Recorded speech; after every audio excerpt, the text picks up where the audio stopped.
Bueno, gracias a vosotros por invitarme. Para mí es un honor hablar en este sitio histórico, en el despacho de José Antonio, nada menos, y de algo que tiene tanto que ver con él como es el Valle de los Caídos, en tantos aspectos, y no solo porque esté allí enterrado. Bueno, en primer lugar, la tesis, o sea, si soy doctor en Historia Contemporánea, es por una tesis que hice sobre el Valle de los Caídos, que se ha quedado reducida a este libro. La tesis entera son 600 páginas y los apéndices documentales son, pues no lo sé, 3 veces la tesis. Mi directora de tesis me decía ya entonces, hace ya 10 años, saca fotocopia compulsada de todo documento interesante que te encuentres, porque a ver ese fondo durante cuánto tiempo más se va a poder consultar, o simplemente sigue estando donde está. Yo estuve todos aquellos años, 7 nada menos, investigando aquí al lado, en el Palacio Real, en el Archivo General de Palacio, hay un fondo llamado Valle de los Caídos, para el que quiera ir, 69 cajas. Que por cierto, a don Anselmo, el abad emérito del Valle, le habían dicho por teléfono, en patrimonio, que no había nada del Valle en este archivo. Miles de documentos, toda la historia de su construcción. Y son fuentes primarias, como decimos en historia.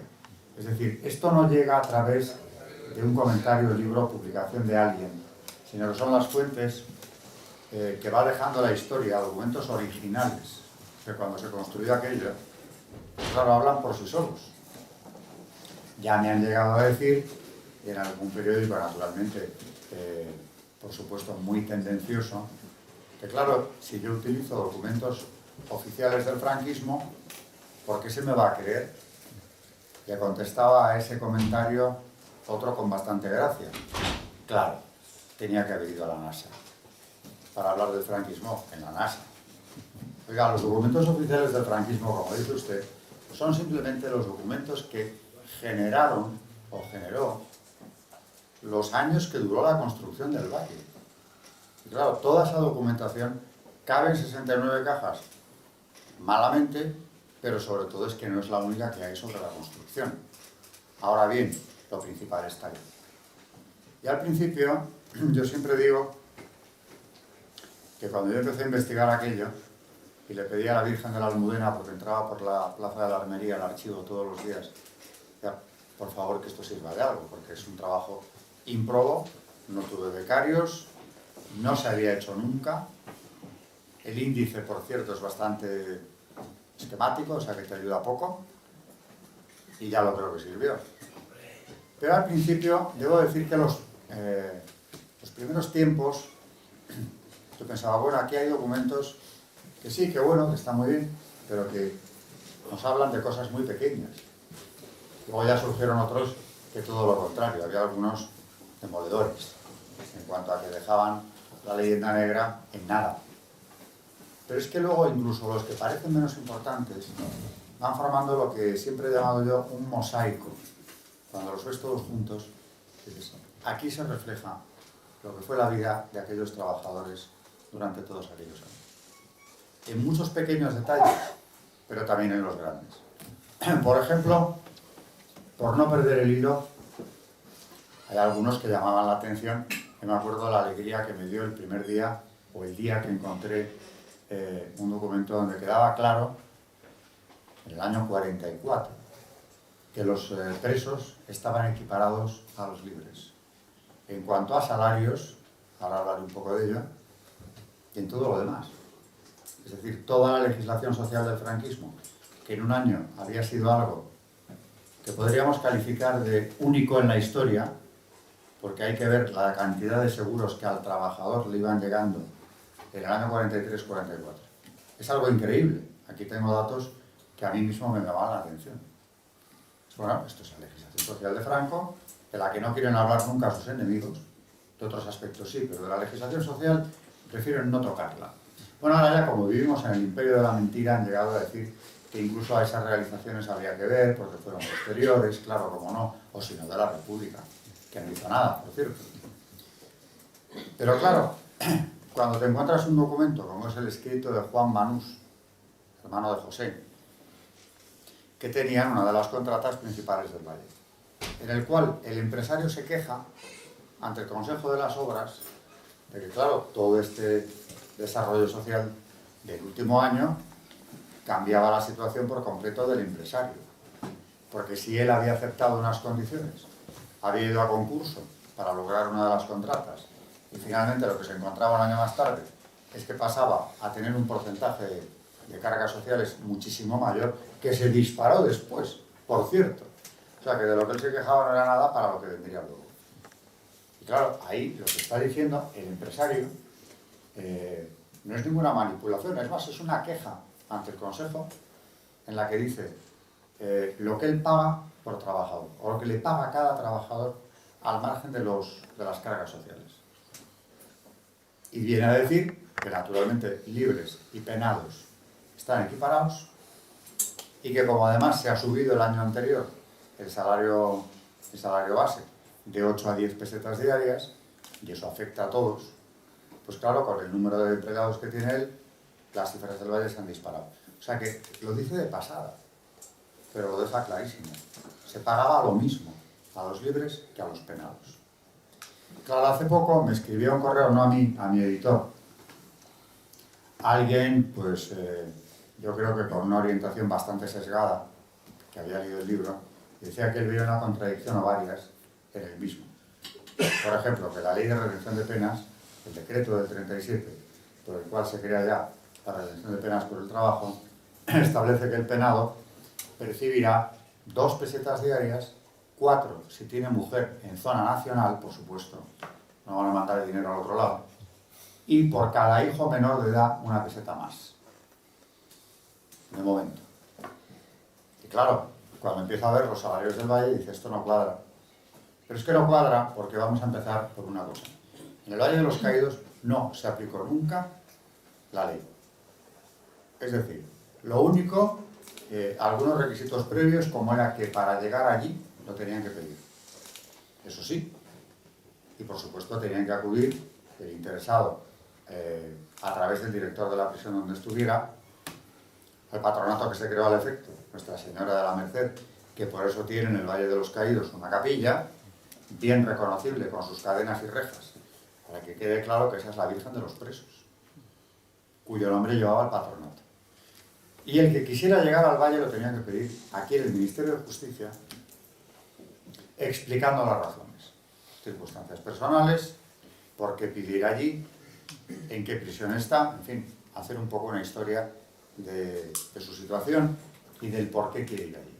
Y también, naturalmente, se le pide cualificación profesional. ¿Usted a qué se ha dedicado? Porque en el Valle, cuando me dicen, ¿qué cobraban? Pues oiga, depende muchísimo de lo que hicieran. Un peón, lo voy a poner en lo más básico que había, nadie cobraba menos que el peón, ni libres ni penados. Los peones que estaban haciendo las carreteras, en buena parte eran presos de Banús. Bueno, ya antes, cuando llegó Banús, las carreteras, lo esencial estaba hecho por trabajadores libres.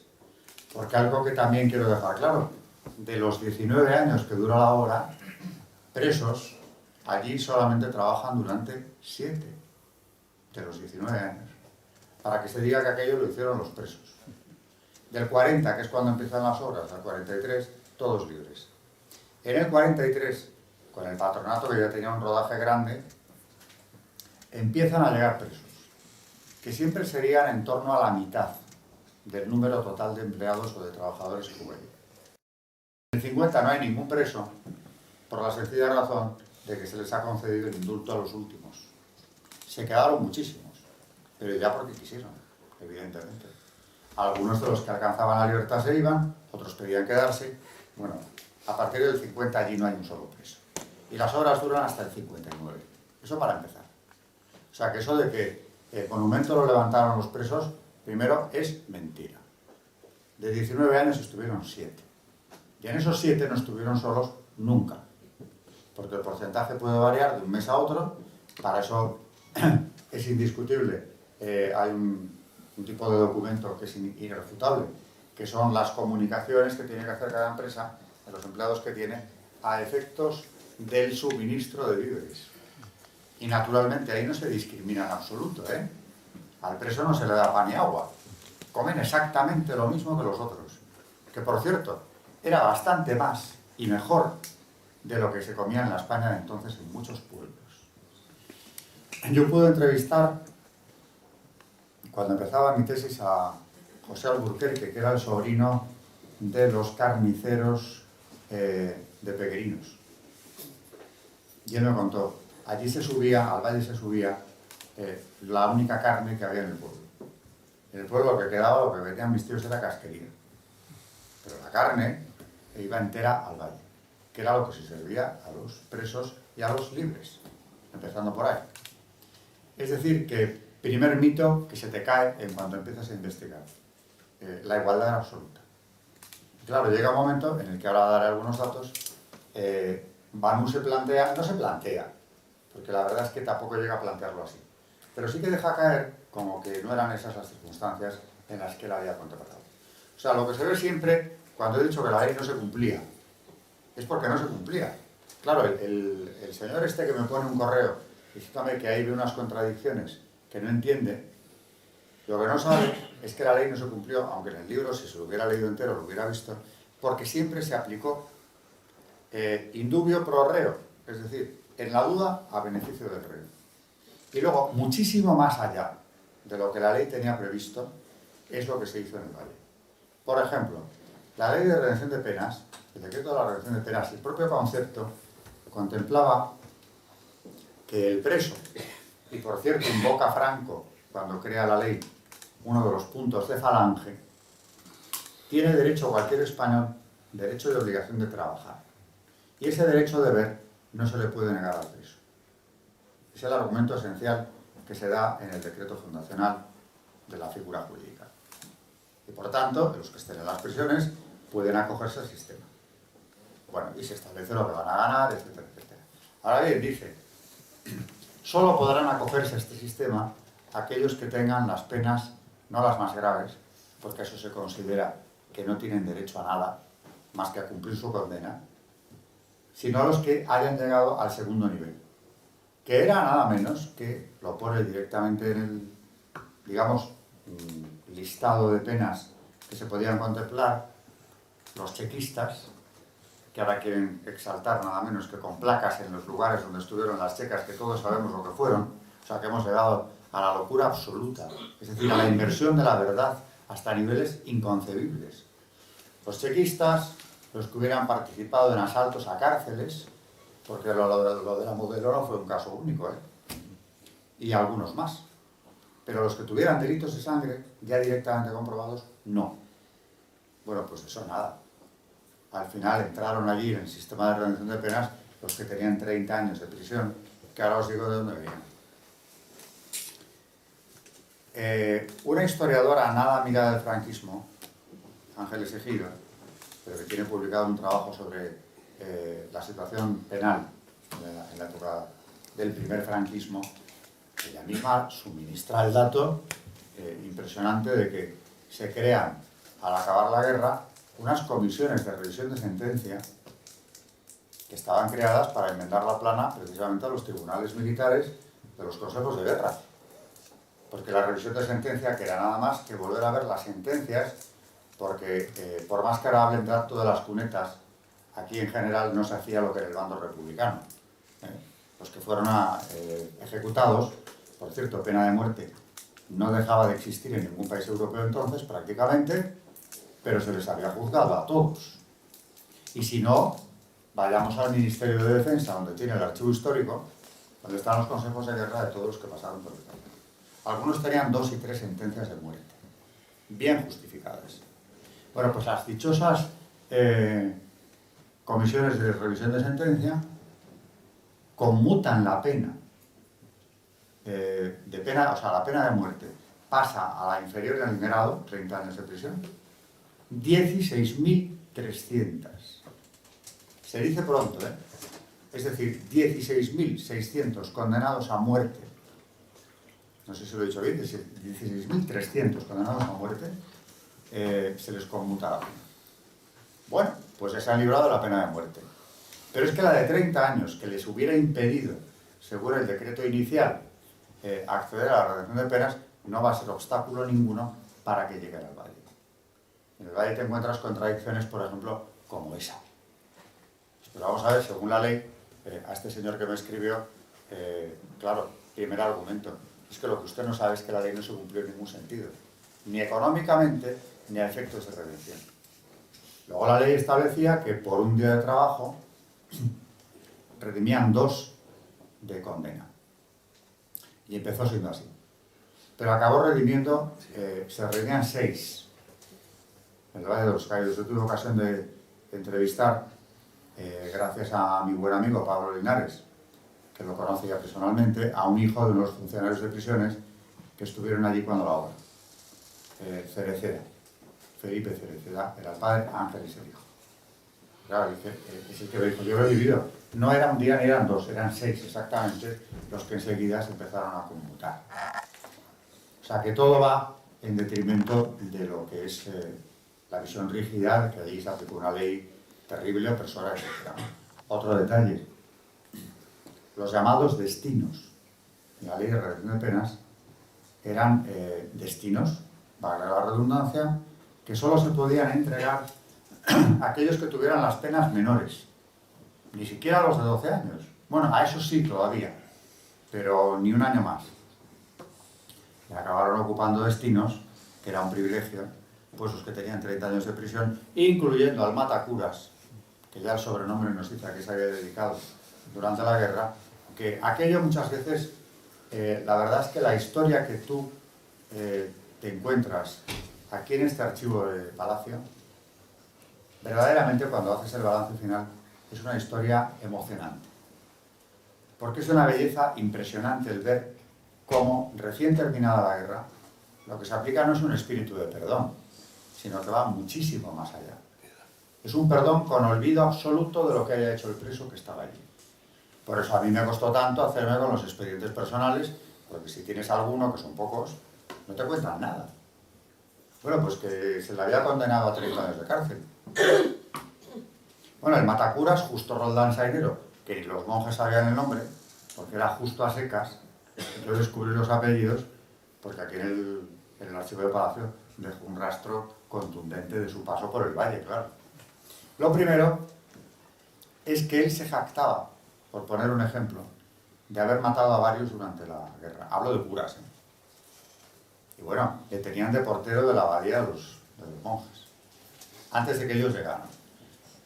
Patrimonio, bueno, mejor dicho, el Consejo de las Obras toma el acuerdo de cambiarlo de destino, porque no parece lo más adecuado que un matacuras esté de portero de los benedictinos.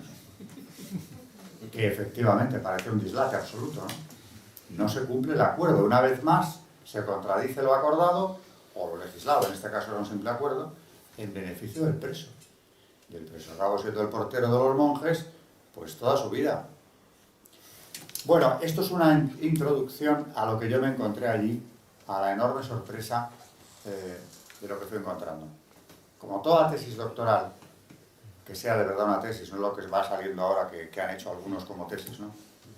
Como toda tesis doctoral, lo que tienes que dar es testimonio de lo que te has encontrado y que sea una aportación a la comunidad científica.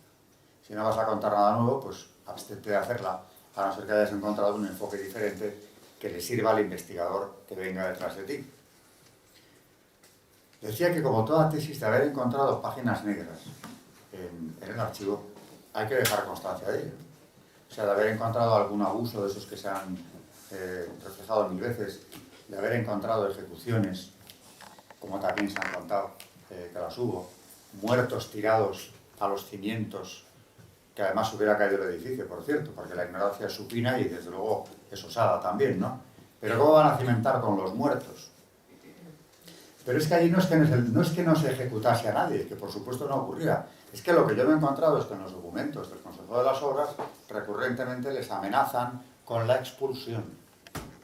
Que eso es muy bueno. El que no se porte como debe, vuelve al lugar del que vino. Y bueno, había terror, porque eso ocurriera. En primer lugar, lo que hay que dejar claro, porque están dando la pelea, ahora que ya la mentira ha llegado a extremos verdaderamente escandalosos, lo han trabajado, porque yo como profesor puedo dar fe de que en los años que yo llevo dando clase, 20 ya, en esta universidad, en el CEU, de aquellas generaciones que me llegaban hace 20 años a las de ahora, que ya aquellas me parecían deficitarias en cuanto a base, no digamos lo que es ahora. O sea, a los de ahora les puedes contar lo que te dé la gana, porque ya se han ocupado ellos, es decir, quienes han hecho los planes de educación, de que de humanidades no tengan ni nociones. Por tanto, de historia, la que les quieras contar. Bueno, pues una de las mentiras, para eso ha servido, precisamente el poder llegar al punto en el que estamos, ¿no? Es que aquello es el monumento, por una parte, a los caídos del bando nacional, o bien el mausoleo que se quiso hacer Franco, como si fuera un perfecto perturbado mental, ¿no? Levantar aquello en la sierra precisamente para enterrarse, una especie de faraón.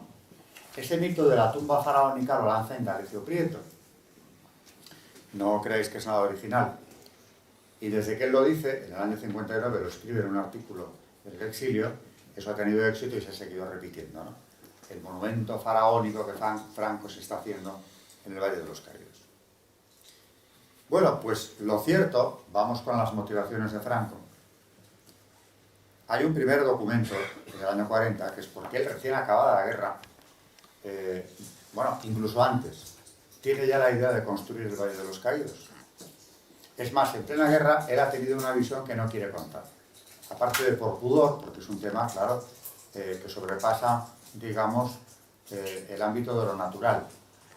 Pero él ha visto el sitio, sin haber estado. No cuenta casi a nadie. A Diego Méndez sí se lo contó. ¿Y alguno más? Por ejemplo, al general Moscardó, que es quien la acompaña a buscar el Valle de los Caídos. Él sabe más o menos dónde está. En la Sierra de Madrid, en Guadarrama, por ahí cerca del Escorial, pero no sabe dónde, porque no lo ha visto todavía, y lo tiene que volver a ver. Y una tarde coge a Moscardó, que había comido con él en el Pardo, y se lo lleva a buscar el Valle de los Caídos, lo dice él ya así. Y entran en la finca de Cuelgamuros, donde no había estado en su vida, y uno de los guardas de aquella familia, que por cierto había sido prácticamente extinguida en la guerra, los Villapadierna, habían matado a dos de los propietarios, hermano y hermana, no sin antes al marqués de Muñiz, que era uno de los dueños, el barón, llevarla al Escorial, hacerle firmar la donación de la finca al Frente Popular, donar al Frente Popular también otras 100.000 pesetas además, porque decían ellos que con qué iban a explotar la finca si no. Lo traen de vuelta a Madrid y lo fusilan. Esa es la historia de cómo Cuelgamuros pasa la guerra. Naturalmente se devuelve a los supervivientes de esa familia, y cuando Franco entra allí, uno de los guardas les enseña la finca. Hay un momento en el que ya no pueden subir con el coche y entran a pie y llegan hasta el alto, que es Altar Mayor. Y en el Altar Mayor, Franco pregunta, ¿este sitio cómo se llama? Y se lo dice el guarda. Dice, pues debe ser aquí. Pero no le acaba de cuadrar, se da la vuelta y ve el risco de la nava. Dice, no, es ahí. Es decir, lo había visto. Él sabe muy bien para qué construye el valle. Y no solo es todo lo que él dijo luego que tenía que ser. Monumento a los caídos de los dos bandos, lo deja claro el año 57 por si había alguna duda. Cuando le sacas ese decreto a los enemigos de Franco, bueno, y de la Iglesia y de España, porque va todo unido, ¿qué te dicen? Que bueno, pues que eso, no, que no. Digo, bueno, ¿y este decreto cómo lo refutáis? No te contestan. He tenido la experiencia varias veces. Sino que, aparte de ser lo que él dice en el decreto, que tiene que ser el valle, es un lugar de protección para España, es un pararrayos que tenemos ahí, importantísimo, y lo saben ellos mejor que nosotros. Cuando hablo de ellos, hablo de los que lo quieren destruir. Lo saben mejor que nosotros. El que haya culto en la basílica, y esa cruz, la mayor del mundo, allí levantada, saben que no solo les molesta esa puta cruz, como dijo Zapatero, pasando por delante del valle en coche. No solo les molesta la visión de la cruz, es que saben que protege. Y aquí un inciso. La Virgen de la Medalla Milagrosa, cuando se aparece en 1830 a la vidente Santa Catarina Labouré, en París, lo que le pide es que construyan en París, aparte de la medalla, una cruz que se pueda ver desde cualquier lugar de la ciudad, que hubiera estado ubicada más o menos donde está la Torre Eiffel, cosa que no se logró de ninguna de las maneras. O sea, la protección de la cruz sobre un pueblo o sobre una ciudad, concretamente era Francia, París, lo que queramos entender en el caso de la Milagrosa, aquí claramente esa cruz está protegiendo a España. Y qué curioso que esté tan cerca de donde Felipe II decidió establecer el monasterio, que ha sido símbolo de la contrarreforma, es decir, de la reforma católica auténtica, y que él blindó de reliquias de santos. Porque aparte del relicario del Escorial, el Escorial está lleno de reliquias que el rey fue introduciendo en lugares estratégicos.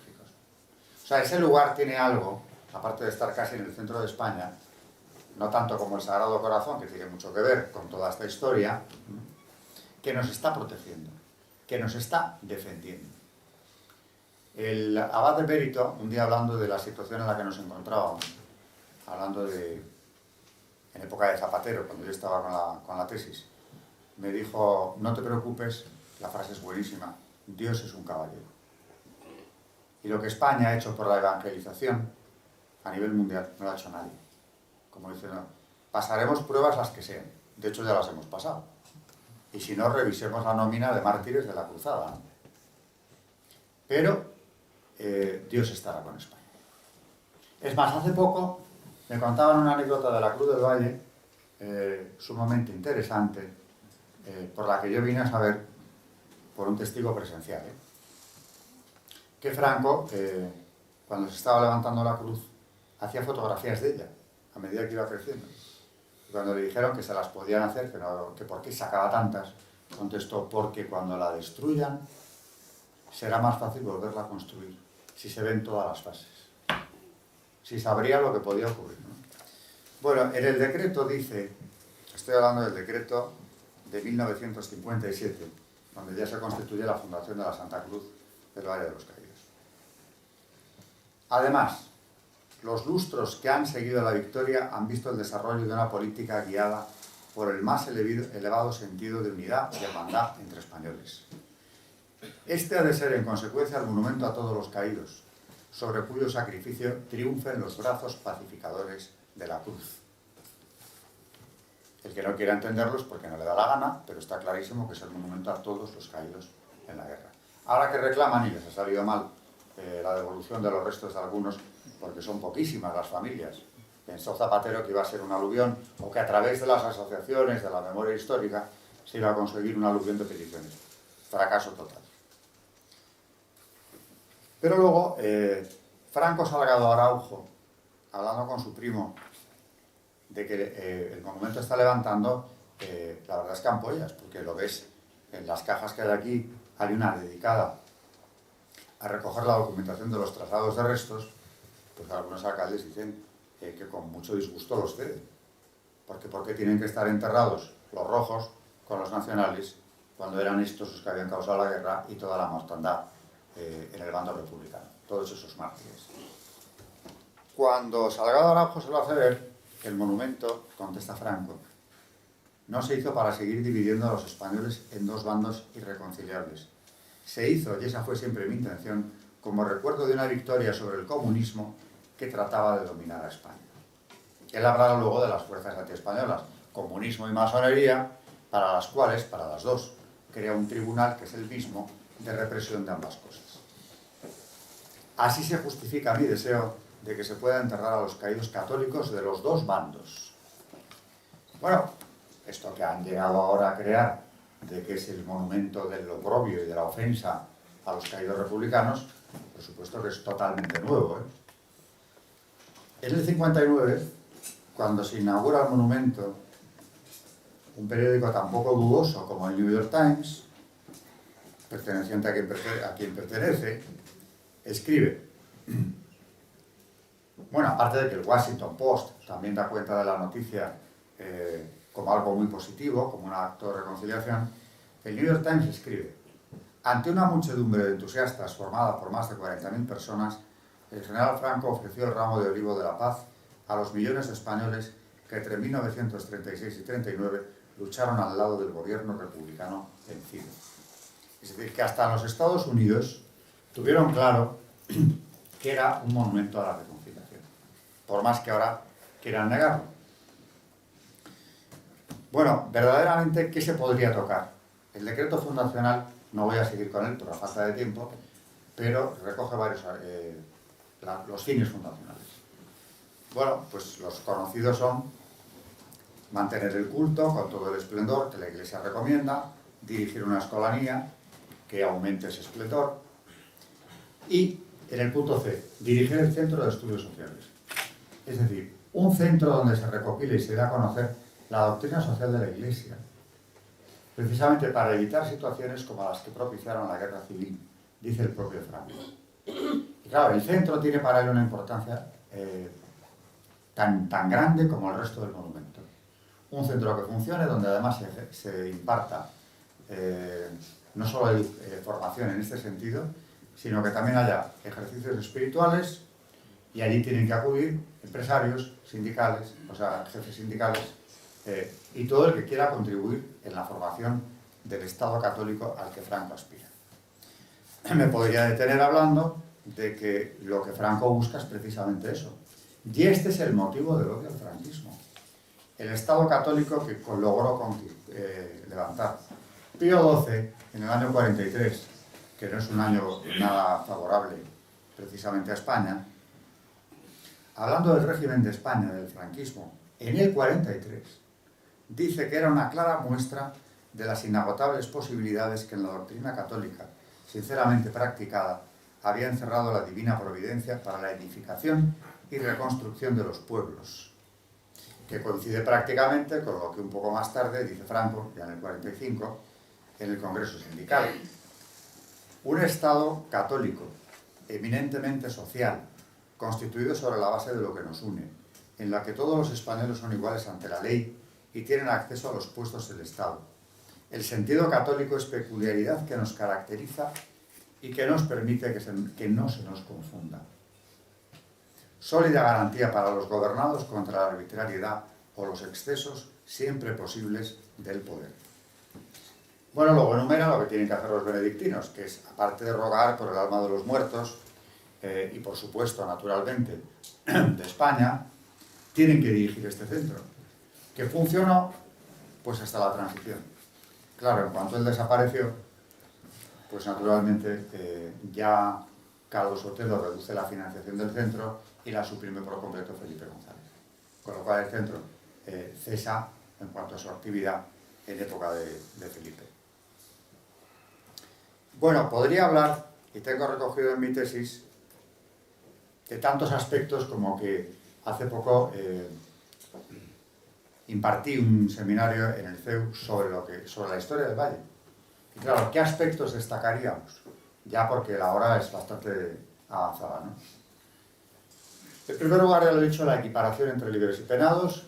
El salario del que habla Banús era de 10 pesetas diarias para todos, peones, porque luego, claro, había algunos de mayor cualificación que ganaban tanto o más que algunos de los trabajadores libres, mucho más. Por ejemplo, el maestro ganaba mucho más que un peón y era un preso, Gonzalo de Córdoba, que tenía a su cargo la escuela del Valle, donde se reunían, por cierto, los hijos, los presos, de los libres, de los funcionarios de prisiones como Cereceda, de los profesionales que trabajaban en la obra, y no hubo el menor incidente nunca. Gonzalo de Córdoba los traía aquí a examinarse al Instituto de San Isidro y acabaron prácticamente todos el bachillerato allí. Y de los que se ha podido seguir el rastro, a la universidad, que en aquella época no era ni mucho menos lo normal. Es decir, la escuela, que era gratuita y obligatoria, porque el regidor del Valle se lo hace ver a los distintos poblados, los padres que tengan hijos en edad escolar y no los lleven a la escuela, tendrán que abandonar este sitio. Es una de las ventajas que tuvieron los presos del Valle, el tener esa formación gratuita que les posibilitó un futuro insospechado. Por ejemplo, el hijo de un preso, el practicante Luis Orejas, que era preso, también igual que el médico. Y además, mejor no hurgar en sus antecedentes, sobre todo los del médico, que perteneció al Comité Rojo de Aravaca, que no es un sitio precisamente donde las cosas fueran suaves en cuanto a la represión, ¿no? Bueno, pues allá había estado el doctor Lausín. El practicante, Orejas, acaba colocando, después de que su hijo hace el bachillerato en la Escuela del Valle, sin que le cueste un céntimo a su familia, claro, y se hace delineante después todo esto con el dinero del Valle, con lo que ganaba su padre, se coloca en Huarte, empresa que trabajaba en ese momento en la Cruz. Es decir, que lo que hubo fue un enchufe directísimo de un hijo de un preso en una de las empresas que tenían una de las contratas principales. Eso en cuanto a salarios. O sea, no hay la menor discriminación en relación con los libres. No la hubo nunca. Es más, algunos de los presos pasaron luego al Consejo de Administración. Tuvieron participación en beneficios. Algunos de los presos. ¿Y qué habían hecho estos presos? Bueno, pues los delitos de sangre recogidos. Vamos a ver. Por ejemplo, yo destacaría entre los delincuentes que estaban allí por lo que habían hecho, no por pertenecer a un sindicato o a un partido político. Algunos hubo con penas menores, pero de los de 30 años. Por ejemplo, Cipriano Salas. Es un preso que redimía su condena en el poblado del Monasterio, vivía. Era uno de los asesinos del tren de Jaén. El tren que trajo de allí precisamente a cientos de personas, entre otros el obispo de la diócesis, con su hermana Teresa, Monseñor Basulto, que al llegar al pozo del Torremundo los bajan y los fusilan allí mismo. Sobreviven un pequeño grupo, la mayoría los matan allí mismo, incluidas las monjas de la caridad que traen en el tren. Y la hermana del obispo, Teresa, que cuando él pide piedad para ella, le contestan: no te preocupes, de esta se ocupará una miliciana, cosa que ocurrió y delante de él, por cierto. Es decir, Cipriano Salas, que es uno de los que ejecutó aquella masa de presos que sin haber hecho nada venían a Madrid, está en el poblado del Monasterio. Luego, con delitos de sangre, bueno, el Matacuras tiene un expediente impresionante de todo lo que ocurrió en Pinto, porque pertenecía al Comité Rojo de Pinto, donde fueron, por ejemplo, pues, asesinados el cura de la fábrica de chocolate, el párroco de la fábrica de chocolate, de 25 años de edad, el padre Calleja, con su propio padre, que vivía con él en esos momentos. Los mataron a los dos, a pocos kilómetros de distancia. Bueno, luego el Matacuras salió huyendo de Pinto, a avanzar los nacionales, y aquí, ya como chequista, es cuando llevó a cabo posiblemente la peor parte de su carrera delictiva. Y ya para ir acabando casi, digo por la hora, ¿no?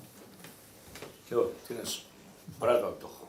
Bueno, pues entonces, es que te he visto mirar el reloj y tampoco quiero pasarme. Pero es que hay tantos aspectos impresionantes como que, por ejemplo, bueno, he mencionado el caso de Cipriano Salas. Había otro preso, José Sánchez Carrasco, que luego perteneció al Maquis. Cuando quedó libre, después de pasar por el Valle, se fue al Maquis. Pero es que ese era uno de los que habían delatado. No, era el que había delatado a Dimas Madariaga, propagandista, un hombre de la CEDA, secretario de las Cortes en el año 36, cuando, estando en Piedralaves, vienen a buscarlo milicianos de Toledo. Él era toledano. Y dice que vienen a poner orden. Y a este buen hombre, que por cierto se está estudiando ponerle o abrirle un proceso de beatificación, lo encuentran en Piedralaves. Pero se ha escondido al saber que están los milicianos en el pueblo, y Sánchez Carrasco es el que les lleva, porque sabe dónde está, hasta el escondite en mitad del monte. Y allí mismo le encuentran, porque les trae el guía, ¿sabes? Y le dicen: venimos a buscarte por fascista y por católico, que era un cargo. Y él contesta: soy de los que nunca han negado al Divino Maestro. Allí mismo lo mataron. Esas fueron sus últimas palabras. Bueno, pues Sánchez Carrasco acabó siendo el guía de esta expedición de caza. Acabó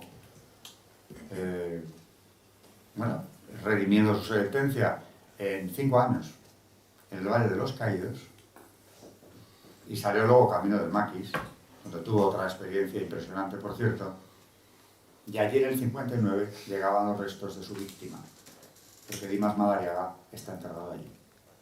Como están, por cierto, cuando dicen hay gente asesinada, gente de las cunetas de Franco, los represaliados de Franco, ni uno solo, todos caídos en combate.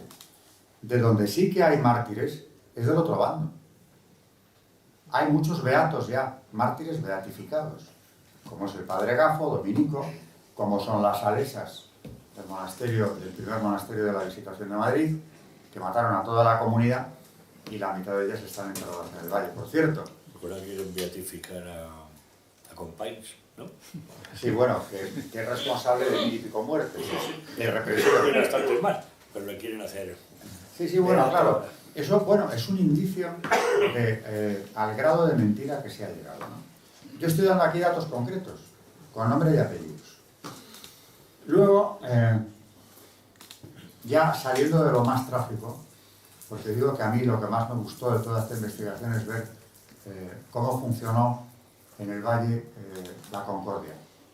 Es decir, por parte de los vencedores, el espíritu de perdón llevado al extremo. O sea, no era hacernos los buenos y vamos a hacer como que no les tenemos ningún rencor. Es que no se lo tenían. Por ejemplo, los mejores cuando hablan son los presos. Porque claro, todo lo demás te lo pueden discutir. Pero cuando hablan ellos, pues claro, el mito se viene abajo. Por ejemplo,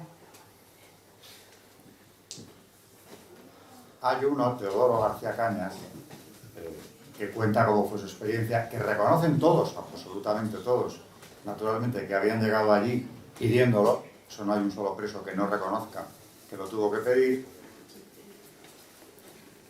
Pero es que hay un caso buenísimo que cuenta otro de ellos, que es el de una Nochebuena, en la que fueron a pedir aguinaldo a la Guardia Civil del Valle, precisamente, y no se lo daban, porque todos los años lo hacían, sino que luego hubo dos que querían entrar, dos de los guardias, en una casa donde había baile, en una casa de los presos, de los poblados que había en el valle, ¿no? Y les dijo el dueño que no, porque con tricornio y armas allí no se entraba.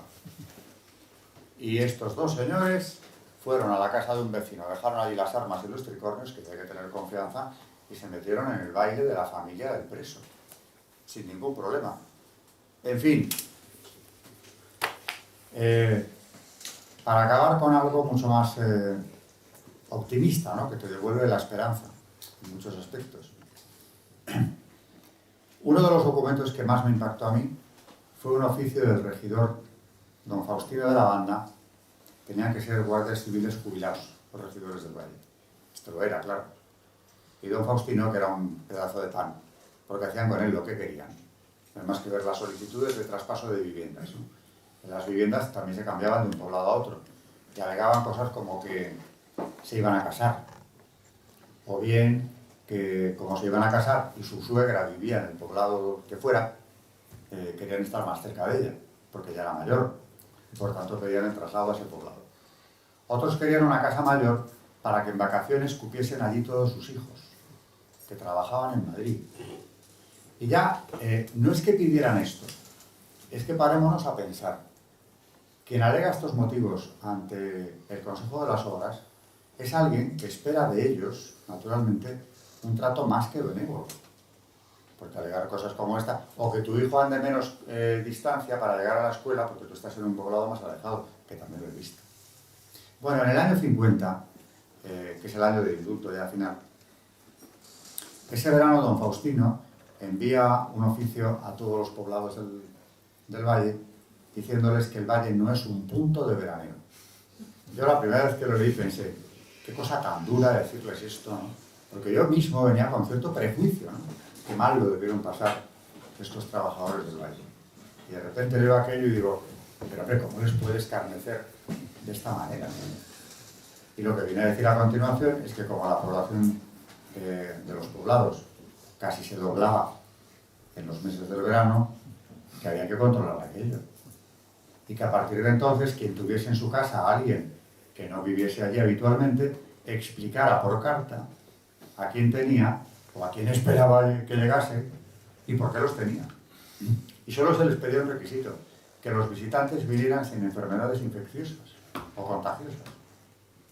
Bueno, pues yo leo aquello, me asombro, pero es que a continuación de ese oficio están grapadas las cartas de los presos y de los libres, porque también lo sabía, claro, donde empiezan a explicar a quién tienen en casa y a quién esperan. Y luego, claro que renegaban, y además lo dicen ellos, vienen de vacaciones mis nietos, o vienen mis hijos, o vienen mis amigos. Hay uno que bate el récord, que es Juan Solomando.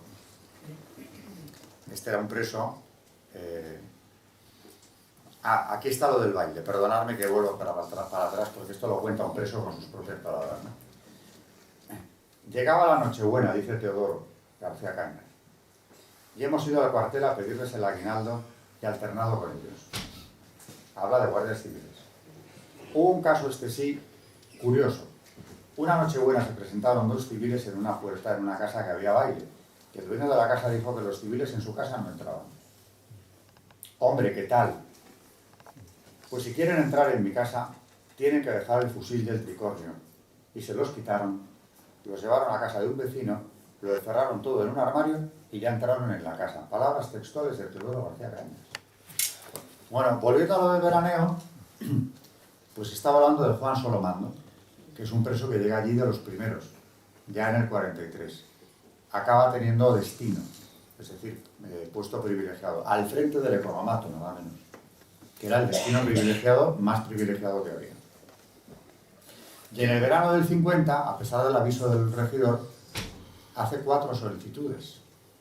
Primero trae a su hermana y a su cuñado y sobrinos, 6 personas, que vienen de Mérida. Claro, el sitio para veranear era idóneo, además. Lo pide y se le concede. Porque además viene, cuando das la vuelta al documento, en lápiz rojo escribe siempre el regidor, concedido. Se trae a los 6 de Mérida. Unos días más tarde pide traer a un cuñado que viene a recoger a un sobrino que vive con ellos todo el año. Es decir, que había allí un niño que no era ni hijo del trabajador, preso en este caso, que lo tenía en acogida. Él explica, como hacen otros también, que tienen niños en acogida, sobrinos o nietos, para aliviar las cargas familiares. De personas que viven fuera del valle libres por completo y que los mandan allí, precisamente para quitarse de encima la carga que supone un hijo o 2. Y los tienen en el valle. Y allí se educan en esa escuela, sin que nadie lo controle. Bueno, pues Juan Solomando, segunda petición, viene mi cuñado a recoger al niño, porque se lo lleva una temporada, ¿no? Y pide para él, para el cuñado, una estancia de 2 semanas. Caramba, para el tiempo que le lleva a recoger al niño y llevárselo a su casa, ¿no? Concedido, por detrás. Luego viene otro que también tiene hijos en el valle, se les concede, con 2 niños más. Y ya al final, en octubre, cuando han pasado por allí 3 grupos familiares, o por lo menos un cuñado, 3 en total, 3 peticiones, la cuarta es para su suegra, que también se acuerda de ella, y se la traen. Se le conceden los 4 pases. Y hablan todos ellos con total libertad, naturalmente, de que venían de vacaciones, como todos los años anteriores. Por ejemplo, ahí estaba el padre del actor, Paco Raval, Benito Raval, que es uno de los primeros que manda una carta al regidor diciéndole que espera pues, a varias nietas, también a la hija de su comadre, que viene todos los años, de vacaciones al valle. O sea que claro que era un punto de veraneo. Lo dicen ellos, no lo dice el regidor. Bueno, aún así sigue siéndolo, lo único que a partir de ahí se lleva un control de quién está y quién no, porque es que antes ni siquiera eso. Algo que no hablan nunca de ello, pero claro, cuando yo veo denigrar de esa forma asquerosa a los jerarcas del régimen, ¿no? Como Carrero Blanco, por ejemplo, o García Lomas, ves que aquí lo que se les encomienda, porque formaban parte del Consejo de las Obras, es que busquen viviendas o colocación para los que cesan en las obras. Yo quiero pertenecer a una empresa de ese tipo, porque es que los que iban saliendo del valle, aparte de que se podían apuntar en una lista para pedir viviendas en Madrid, viviendas sociales de protección oficial, por cierto, el Matacuras terminó viviendo en el Paseo de la Castellana, como se llama ahora, porque se apuntó en esa lista y terminó viviendo en Virgen de Begoña, que está precisamente enfrente, todavía están en pie las casas. Virgen de Begoña está frente a La Paz, donde Franco fue a morir. Bueno, pues ahí acabó el Matacuras. O sea, había un listado donde te apuntabas. Otros, por ejemplo, simplemente con apuntarse ya estaban en la lista y se les iban concediendo las viviendas. Era tan habitual que la madre del electricista, que había vivido con él allí en el valle, cuando se quiere volver a Madrid con su hija, porque dice que no quieren seguir allí, pide una vivienda en Madrid. aunque el hijo sigue en el valle. Y Fray Justo Pérez de Urbel, el primer abad, le dice que lo va a tramitar, y lo tramitan. Solo que le contestan en el Consejo de las Obras que no procede en este caso, porque ya que el hijo usufructúa en ese momento una vivienda de patrimonio, de las del poblado, no se le puede conceder a la madre que se va del valle una vivienda en Madrid, que eso es para los que cesan en los empleos. Es decir, les buscan casa, con un alquiler simbólico. Les buscan colocación, porque es uno de los acuerdos que toma el Consejo de las Obras. Ir colocando en otros organismos, también de patrimonio, a los que van cesando en las obras. Aparte de la indemnización, porque podían optar por colocarse en otro sitio, o bien, si no querían, la indemnización que se les daba a tocateja, sin menoscabo del derecho que tenían a la vivienda de protección social cuando salían de allí. Insisto que yo quiero una empresa de ese tipo, y que me cuente alguien donde han tenido semejantes prebendas, no digo trabajadores penados, sino libres incluso, ¿no? Es decir, que todo el que pasó por allí, algunos generalmente no lo quieren reconocer abiertamente, porque además todo lo que se ha escrito después de la muerte de Franco ha sido el contrario, prácticamente todo, menos el libro de Juan Blanco y poco más, todo el contrario, ¿no? Por ejemplo, Daniel Sueiro, que escribe un libro en contra del Valle, la verdadera historia del Valle de los Caídos, lo escribe en el 76, Franco ha muerto ya, y entrevista a una serie de presos supervivientes, que todo con un sesgo antifranquista, naturalmente, pero claro, lo que digo yo siempre, en cuanto abren la boca, el mito se cae. Porque claro, todos admiten haberlo pedido. Luego, eso de los esclavos de Franco, que es el título de un libro anti-Valle, ¿no? ¿Qué esclavos? ¿Pero qué esclavos piden ir a trabajar al sitio donde se les lleva? ¿A qué esclavos se les amenaza con echarles? ¿Qué esclavos cobran un jornal idéntico al de los libres que están en ese lugar? ¿Qué esclavos reciben indemnizaciones como estas? ¿Qué esclavos tienen educación gratuita y obligatoria para sus hijos? O sea, es indignante porque no es que se haya retorcido un poco la verdadera historia del Valle, es que se ha cambiado por completo, es del blanco al negro. Y esto lo puedo decir después de los años que he pasado en ese archivo viendo la documentación original, porque si no, yo no podría opinar. Hombre, yo tendía a pensar que aquello tenía que ser, por lo menos una enorme exageración. Pero no ha sido eso, no. Lo que se está haciendo en la leyenda negra del Valle es una no manipulación siquiera. Es como si yo me invento la historia que queráis ahora mismo para denigrar a cualquiera, es decir, es una calumnia sin la menor base que nos da la vuelta a la realidad por completo. La realidad del Valle es que quienes estuvieron allí fueron pidiéndolo. Las ventajas que obtuvieron fueron enormes. Muchos de ellos ya en el 50 libres, insisto, se quedan hasta el 60 y tantos. Caso del Matacuras, una vez más, que salió de ayer, es el año 62, y llorando de agradecimiento por todo lo que había recibido allí. Es decir, que no es que no podamos creernos la versión que se está dando ahora del franquismo, porque el Valle no es más que eso, un símbolo del franquismo, que además tiene una connotación religiosa, como la tiene el propio franquismo. Porque algo que yo sostengo siempre es que si Franco en el tema religioso hubiera sido un gobernante, bueno, no hacía elecciones, eso no les importa, porque ya veis que les encanta el comandante Franco, Castro, es un personaje histórico respetadísimo por ellos, digo por los contrarios al franquismo, ¿no? Lo de que hagan elecciones o no, no tiene ningún problema. No digamos, tú puedes escribir un libro ahora mismo sobre Stalin y ponerlo por las nubes, o sobre Pol Pot, si es que te da por ahí. Ahora bien, lo que contempla la ley de Pedro Sánchez es que la apología del franquismo te lleve a la cárcel. Este libro sería motivo de cárcel, de 2 a 4 años. Hombre, no se le puede aplicar el efecto retroactivo, pero si se sigue vendiendo después de que esa ley se aplicara o entrase en vigor, yo tenía que ir a la cárcel por vender el libro. Bueno, podríamos seguir hablando de cómo se ha falseado la historia, pero yo solamente quiero dejar claro una cosa, lo que acabo de decir. No es que sea diferente, es que es lo contrario. Y precisamente también quiero decir que los presos allí, salvo excepciones, que las hubo, tuvieron en general un comportamiento ejemplar, quizás siendo conscientes, primero, de lo engañados que habían estado antes de la guerra y en ella, de lo que se habían encontrado allí y de los beneficios que allí obtenían, de cómo habían podido rehacer una vida y la de sus familias precisamente en ese sitio. Es decir, que lo que hubo fue una concordia, un espíritu de convivencia que ya quisiéramos tener ahora, y desde luego esa intención de humillar, hacer sufrir, matar de trabajo y de hambre, como se ha dicho también, a los presos, es todo lo contrario. O sea, la igualdad de condiciones es absoluta y naturalmente los que han tenido a sus espaldas los delitos que he comentado antes, allí redimen condena exactamente igual, es más, en contra de la ley que dispone lo contrario. Con la misma facilidad, por cierto, que los presos de delitos comunes que también llegaron al Valle, de eso se habla poco.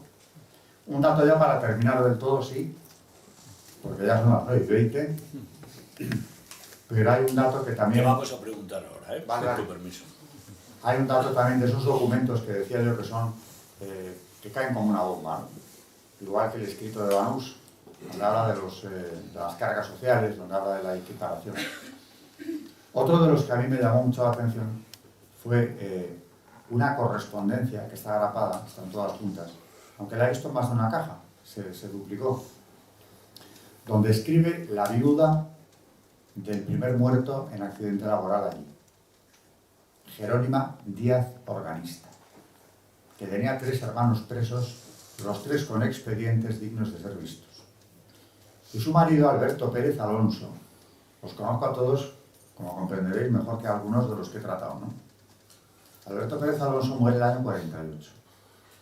Y ella, años más tarde, ya a los 50, como ha quedado viuda con hijos menores, ella es una empleada en el Valle, trabaja en cocinas.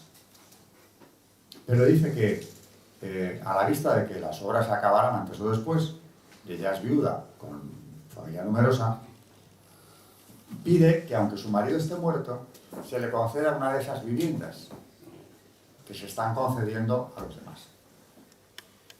Yo leo la fecha, porque ella dice la fecha de la muerte de su marido, enero del 48, que bueno, puede ser una errata.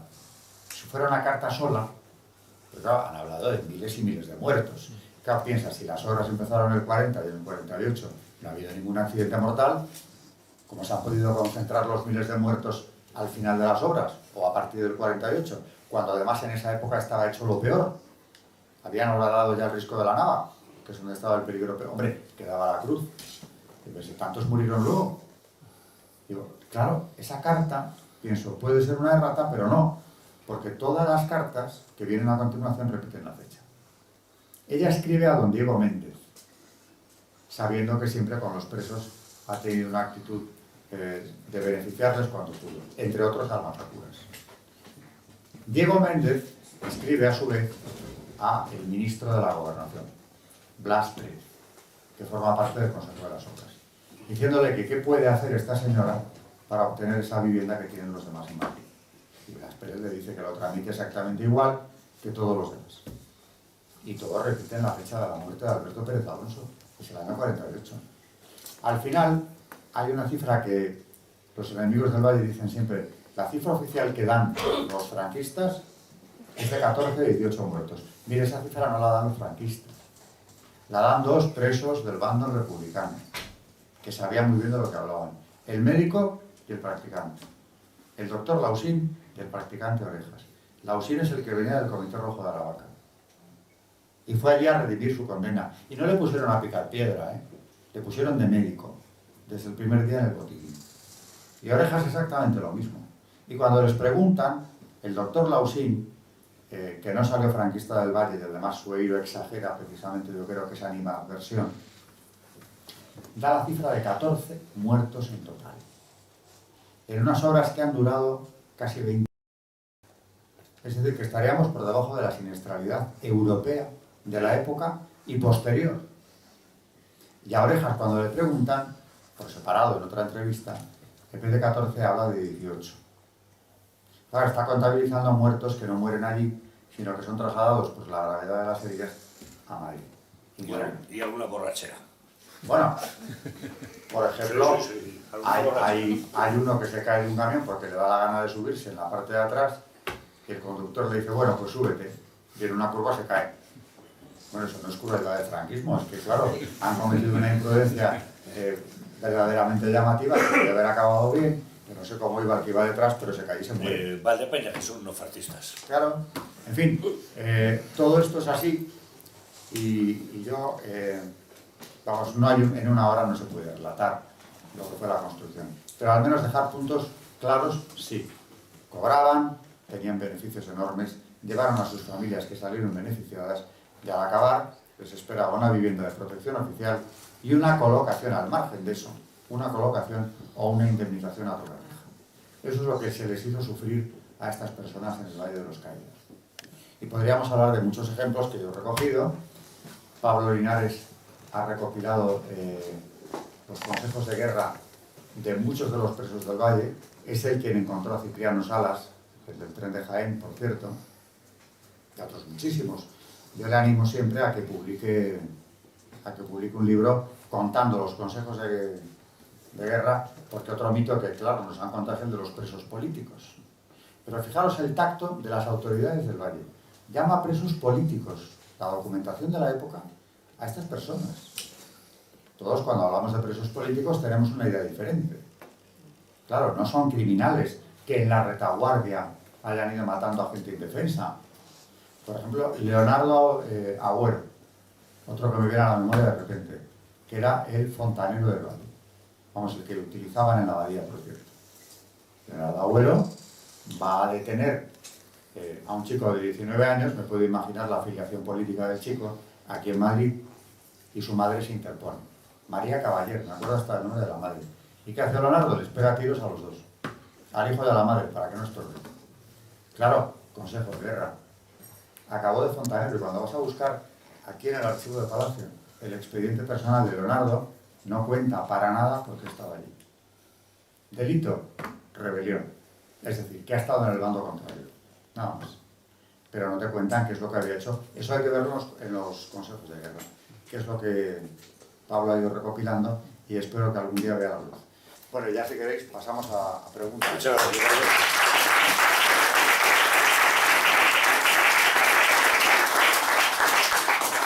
Yo voy a pasar un poco, y rectifícame por favor, porque había una queja entre los empresarios, Banús, Suárez y compañía, era tal el avance social que había en aquella época, las gironadas, decían, coño, si no ha dicho que cotice por tanto, ¿cómo le puedo dar? O sea, eso se asustaban, pero no solamente en el Valle de los Caídos. No, claro. Es que se amaneció una noche, se durmió una noche y se amaneció al día siguiente con seguros sociales, con enfermedad cubierta, con medicina gratis, con operaciones, o sea, eso hay que decirlo, porque eso es el avance, eso es el verdadero Estado. Ya que lo dices, en la documentación de aquí del Palacio Real aparecen cifras, para el que sea amigo de los números.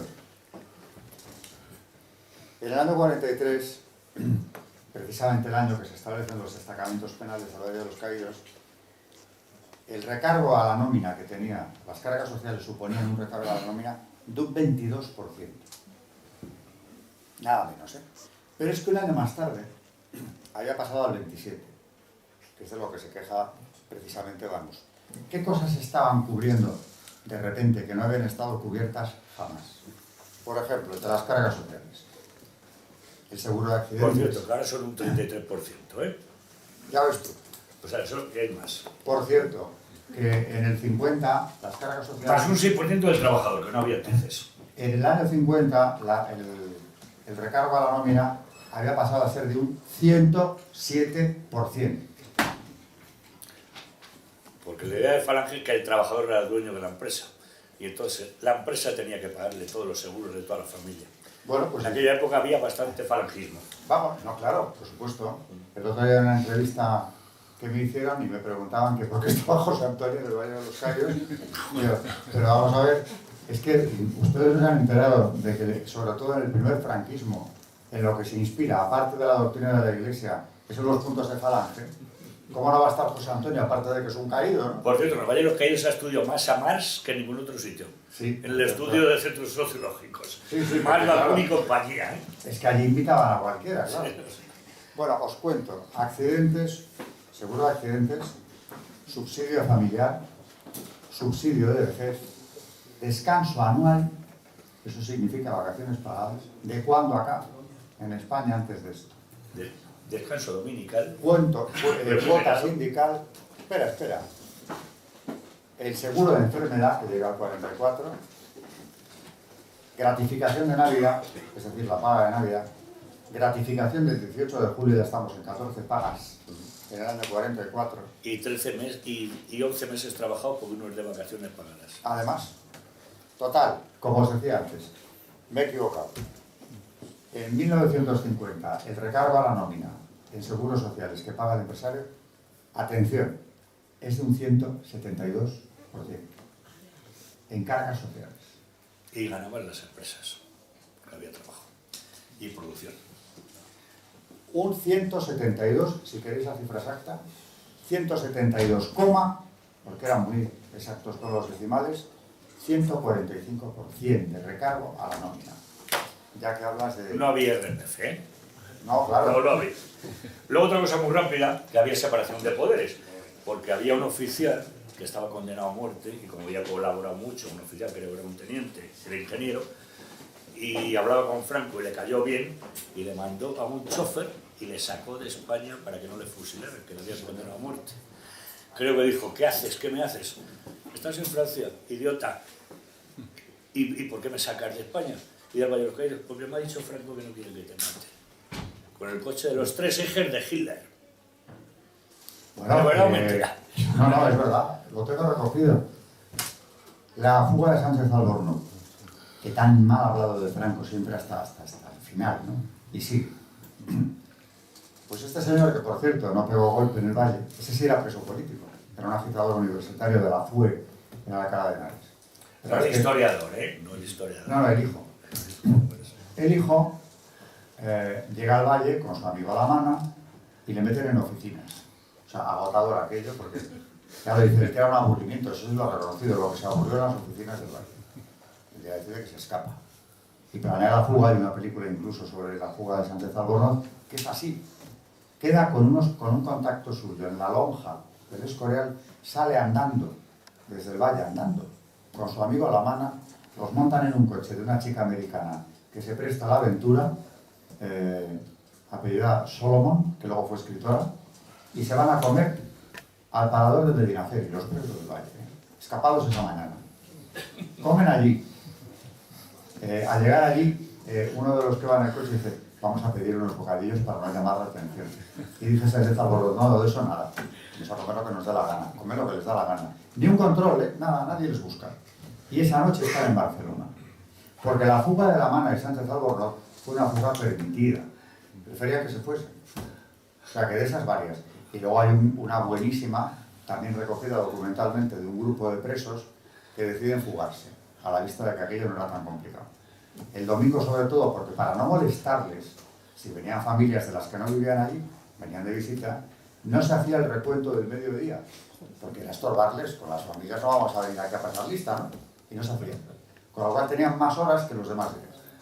Y un día queda un grupo un domingo, pero fijaros la situación de terror en la que se vivía allí, que el grupo en cuestión decide hacerse primero ellos mismos, a la sombra de los árboles, una paella. Si parece una película de humor español, sí. Se hacen una paella. Se la comen, echan la siesta, porque hacía un poco de calor. Y ya después se van andando, como había hecho Sánchez Albornoz, hasta el Escorial. De esos pillaron a la mayor parte, porque claro, lo que no tenían esos era preparada la salida como la tenía Sánchez Albornoz.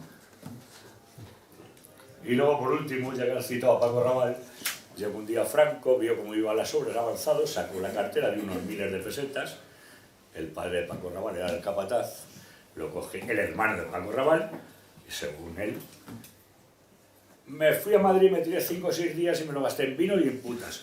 ¿Os suena el PSOE actual en Andalucía? O sea, no han cambiado nada. Rectifícame si es mentira, o si me he equivocado. Bueno, por favor, entrar vosotros a las preguntas. Yo quería saber, bueno, primero felicitarte por la exposición, en fin, que nos has ilustrado mucho, ¿no? Y, en fin, la verdadera historia. La financiación es verdad que fue con el dinero de las quinielas, tengo entendido. No, la lotería. O la lotería, eso, la lotería. La lotería del 5 de mayo, el sorteo del 5 de mayo se destinaba a las obras del Valle. Y cuando cesan las obras, precisamente esa cantidad se traspasa a la Fundación de la Santa Cruz. Que por eso patrimonio la absorbe, porque la Fundación de la Santa Cruz es la abadía. Y queda clarísimo, porque los fines fundacionales coinciden con los de la Fundación, Y ese dinero de la lotería, me decía don Anselmo hace unos años, a ver si recuperamos algo, porque no hemos visto un céntimo. Ese es uno de los ingresos principales. Aparte de la suscripción nacional, que se empleó precisamente en la compra de la finca, que también se ha hablado de que expropió a los pobres villapayernas supervivientes, para nada, se les pagó espléndidamente bien. Vamos, lo valoraron ingenieros agrónomos. Y a partir de ahí, lo que no era suscripción nacional, hay una cantidad de donativos asombrosa que está recogida también en el archivo, y está la lotería que se establece para eso. Y que tendrían que estar cobrando a día de hoy los monjes. A día de hoy. Sí. Tú querías algo por ahí, ¿no? Sí. Venga. Bueno, yo veo en resumen esto que lo que fue en realidad fue una amnistía a estos presos.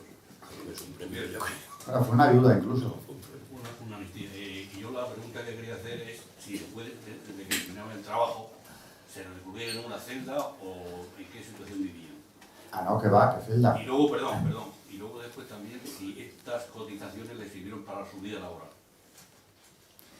Hombre, vamos a ver, lo que pasó con ellos cuando se fueron del Valle laboralmente, yo solo puedo hablar de los tres presos famosos. El maestro, el médico y el practicante. Que los tres salieron del Valle colocados. Colocados desde el Valle, ¿eh? Y siguieron trabajando de lo mismo, médico, maestro y practicante también. En su vida laboral, claro que contaba. Si en las nóminas, no hay más que ver las nóminas, igual que las previsiones de provisiones que piden, no se hace distinción, pone nómina de penados. Es el mismo recuento que se hace con la de los libres.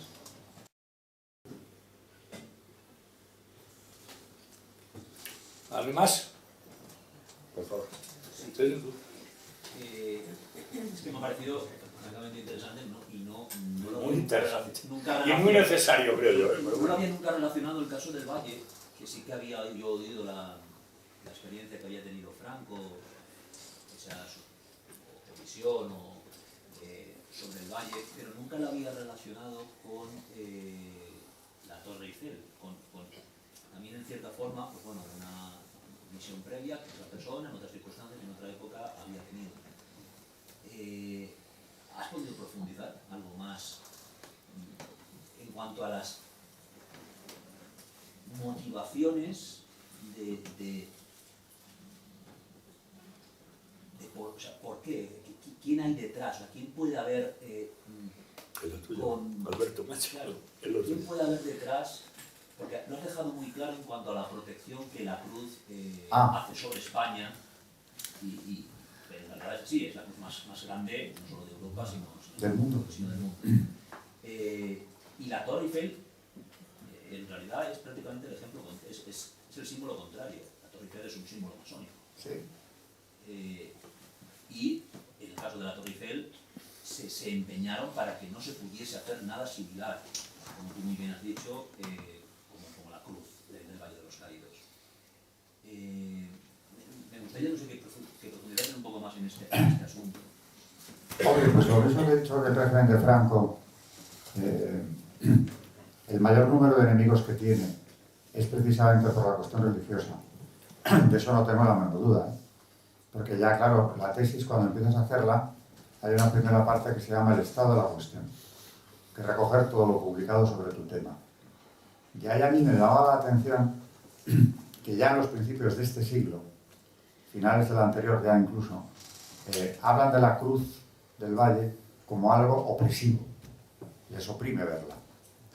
Y empezó a llamar la atención porque pensé, una cosa es que el franquismo, por aquello de que se sienten muy democráticos, no les guste, democracia, además habría que hablar del tema, pero en fin. Pero ese rechazo a la cruz y a la comunidad benedictina no tiene nada que ver con la democracia. Vamos, no tendría por qué. Y ves claramente que también en el Valle el problema es religioso. Entonces, esto es como, yo pienso, es una opinión personal, ¿no? Igual que en el mercado negro de formas consagradas que existe en España y en otros sitios, en Francia es enorme, ¿no? Y pagan más por las formas consagradas por obispo. Cuéntalo, por favor, que a lo mejor Sí, sí. hay gente que no sabe de qué va. En los rituales de magia negra, las misas negras, etc., necesitan formas consagradas. Si quieres que la misa negra sea exactamente una misa negra. Y bueno, aquí se están robando mucho. Se lo quedan en la boca, la sacan y sacrifican. Yo recuerdo a Rouco que pasó una circular a todas las parroquias de Madrid hace ya unos años diciendo que vigilaran por favor lo que hacían con las formas los que iban a comulgar. Que tampoco es solución, porque algunos te la puedes meter en la boca y sacarla después, o sea que... Pero lo he visto en Francia, tomar medidas muy contundentes en el pueblo del cura de Ars, concretamente donde ya el sagrario está vacío, porque el propio obispo de la diócesis dijo que en el sagrario de esa iglesia no podía haber formas, porque había sido desterrajado ya no sé cuántas veces, y no se llevaban nada más que las formas, por cierto, ni objetos de valor. Pues igual que los que pagan por las formas, y más por las consagradas por obispo, que eso me llamó la atención mucho, pienso que estos tienen, en el fondo, tanta fe o más que muchos católicos. Solo que, claro, sirven al otro. Entonces, evidentemente es así. En la masonería, ya por entrar en esto, que me hablabas antes, ¿no? Por más que vayan, incluso muchos de católicos practicantes, que por supuesto yo los he conocido, habría que ver en qué grado están dentro de la masonería. Franco diferenció muy bien en la ley de represión los que habían llegado al grado 12 o al 17 y los que habían pasado de ese. Yo diferencio sobre todo a partir del 29. Él habría hecho un estudio más detenido de los grados y lo que hacían en cada rito iniciático, ¿no? Pero en el 29 a mí me consta, y no es que lo haya leído en expertos, que tienen que pisar un crucifijo. En el rito escocés antiguo y aceptado, que es uno de los dos mayoritarios del mundo, y en España también. Rajoy, que estamos hablando también. Bueno, yo no sé a qué grado habrá México, llegado, pero bueno. pero el que ha pasado por el 29, que por cierto en la Gran Logia Rockefeller solo te admiten si has pasado del grado 30, no tienen masones de grados inferiores, en el grado 29 han pisado un crucifijo 2 veces. Primero con el pie izquierdo y después con el derecho. Y luego se han consagrado a Baphomet, que es una representación diabólica, clarísimamente, y se le ha rendido culto en la logia, en el templo de la logia, ese día en el que se inició el que sea, ¿no? Eso me consta, yo lo había leído en Manuel Guerra, un sacerdote, profesor, el mayor experto de España en masonería, y yo no puse en duda jamás la palabra de don Manuel, pero me cabía un margen de duda sobre si no sería eso una práctica obsoleta o que se habría llevado a cabo en algunas obediencias muy marginales, pero es que a mí esto me tocó decirlo, le leí el ritual a Tom Sarobe, no quiere llamarse Tomás, era porque es un hombre cristiano, él es Tom Sarobe, que ha sido gran maestre del Gran Oriente de la Gran Logia de España. Y me organizaron una encerrona con él hace 4 años. Más que un coloquio de debate, era una encerrona porque no sabía ni que iba a estar él. Pero bueno, yo di la conferencia que tenía que darlo, era un almuerzo, conferencia y coloquio, ¿no? Pero ella al entrar se presentó a mí. Me dijo quién era y los grados que tenía, vamos, los cargos. Era un soberano masón. Y una señora con muy buen acierto, la directora de la Universitas Señoribus, la Universidad de Mayores de Madrid, del CEP, María García Carrillo, estaba ahí y me había oído a mí contar este ritual varias veces, porque yo he dado 5 seminarios sobre masonería. Levantó la mano en el turno de preguntas y me pidió que les leyese un ritual de iniciación que yo había llevado a la Señoribus. Comprendí que era este, porque es el único que les leo. Lo saqué porque lo llevaba providencialmente, no pensaba. Se lo leí entero, que es mucho más terrorífico que lo que acabo de contar por encima, el pisoteo del crucifijo y la consagración a Baphomet. Se lo leí con las palabras exactas que tienen que decir. Y cuando acabé de leer, a mí no me miraba nadie, claro, siempre lo digo. Estaban los 80, eran 80 personas, y aquello iba a ser una reunión de 4 amigos. 80 personas, mirando al señor Sarobe, a ver qué respondía, porque ya él antes había intervenido, y se había reconocido como lo que era, había hecho un panegírico, naturalmente, de la masonería, un elogio extraordinario, son los padres de la democracia, de la libertad, de todas las libertades y derechos humanos, ¿no? Eso que él dijo, para contradecirme a mí, que me agarré a los documentos pontificios, que es lo que hago en estos casos. Porque tú vas con los documentos pontificios y no hay quien te enganche, porque ellos delante de la gente no quieren nunca reconocer esa pelea constante, ese socavar a la Iglesia que han tenido desde que existen. Con lo cual le sacas un documento de un papa y se van por otro lado. Pues ese día le saqué toda la batería, lo que tengo elegido, ¿no? De 200 documentos que hay, yo suelo manejar 6. 6. Suelen ser del León XIII fundamentalmente. ¿O? Fundamentalmente León XIII, pero hay una que les duele más que ninguna otra, que es muy breve, que es la última, la de 1983, de Juan Pablo II, Ay, ay. la Quasitum Est, que es un documento de doctrina de la fe, una declaración de doctrina de la fe que firma el cardenal Ratzinger, pero añade, en audiencia celebrada ante su santidad Juan Pablo II. ¿Y recuerdas, ahí ya se había quitado del Código de Derecho Canónico? Salió el mismo día. El mismo día. Por eso se llama Quasitum Est, porque se ha cuestionado, empieza el texto, se ha cuestionado si la no mención expresa significa que ya la doble pertenencia sea aceptable. Dice, no es así. Y termina diciendo, quien se inscribe en asociaciones masónicas está en pecado grave y no puede acercarse a la Santa Comunión. Esa es la declaración final, y es del 83. Han pedido el año pasado, con aquello del tercer centenario, que fuera derogada. La masonería francesa se lo ha pedido al Papa actual, que no la derogó. Claro, es que es un paso derogar eso importante. Bueno, volviendo al señor Sarobe, ¿qué ocurrió? Pues que le pasaron el micrófono para que contestara y yo pensé, aquí sí que va a venir una rociada impresionante, lo va a negar, naturalmente. Y estuvo, él que era tan locuaz hasta ese momento, y muy agresivo, por cierto, se quedó con el micrófono en la mano y yo no sé qué tiempo pasó, pudo ser 1 minuto, que es eterno, en silencio.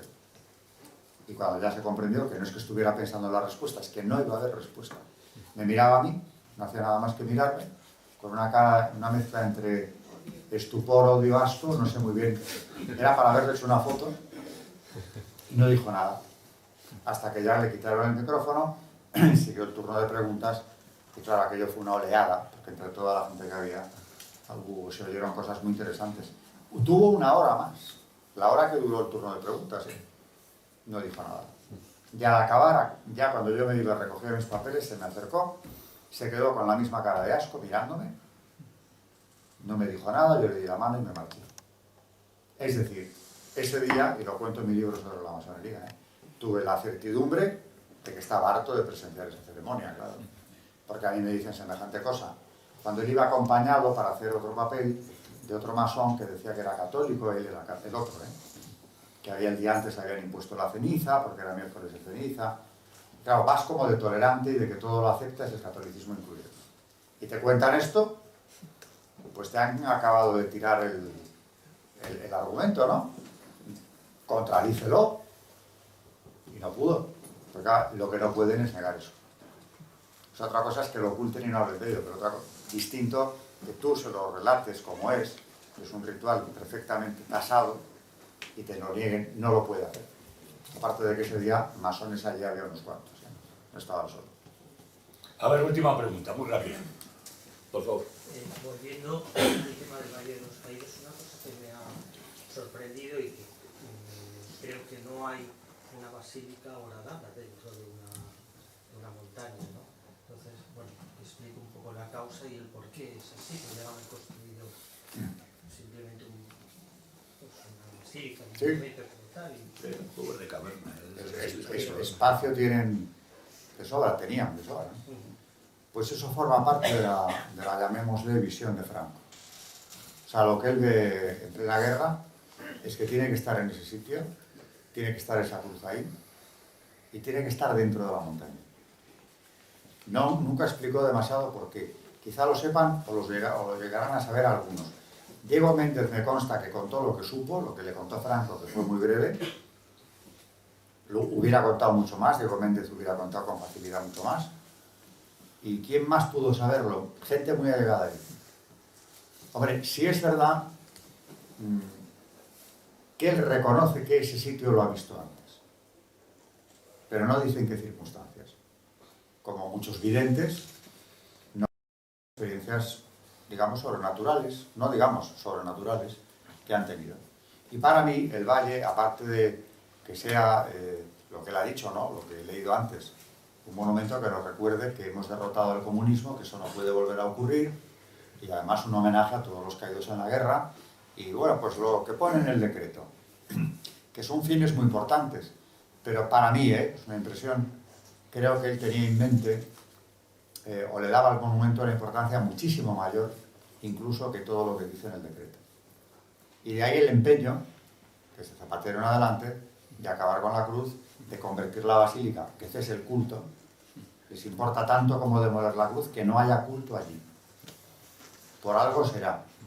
Porque claro, no es que quiten a Franco, es que es el primer paso para desacralizar la basílica, convertirla en un museo de los horrores, que no saben si ponerlo allí mismo o en la propia abadía, sacar de allí a la comunidad benedictina.